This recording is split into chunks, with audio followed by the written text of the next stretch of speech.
నమస్కారం comrade digital మీడియాకు ఈరోజు మేము అంబర్పేట్ తహసీల్దార్ ఆఫీసర్ గారి దగ్గరికి రావడం జరిగింది.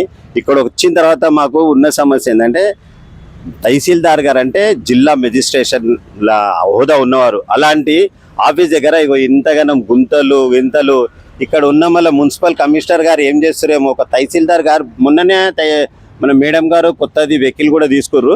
ఆ వెహికల్ కూడా ఏమన్నా పంచర్ అవుతుందేమో అట్లున్నది. అంటే సామాన్య ప్రజలకు వీళ్ళు ఆఫీసర్లు సరిగా చూస్తలేరు. గవర్నమెంట్ ఆఫీస్ దగ్గర కూడా ఇలాంటి పరిస్థితి వస్తే దీన్ని పట్టించుకుంటలేరు. ఆల్రెడీ నేను దీని మీద ఒక పేపర్లో కూడా మెసేజ్ ఇచ్చిన, కానీ ఇక్కడ ఉన్న కౌన్సిలర్ గారు మళ్ళీ ఏం చేస్తారో తెలియదు. ఈ ఏరియా కౌన్సిలర్ గారు అంటే పొద్దుగా లేవగానే ఆయన ఇక్కడక్కడ తిరుగుతాడు, కానీ ఒక ప్రభుత్వ కార్యాలయం ముందు ఇంత గుంతలు వింతలు పడితే కూడా దాన్ని పట్టించుకుంటలేడు.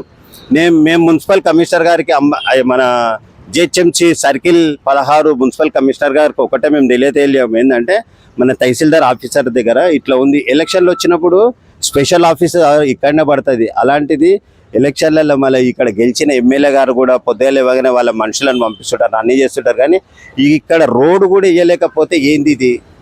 ఎమ్మెల్యే గారికి నా యొక్క విజ్ఞప్తి, ఈ ఏరియా కౌన్సిలర్ గారికి నా యొక్క విజ్ఞప్తి, మన మున్సిపల్ సర్కిల్ 15, 16 కమిషనర్ గారికి కూడా నా యొక్క విజ్ఞప్తి ఏంటంటే తొందరలో ఇక్కడ రోడ్ వేయించండి.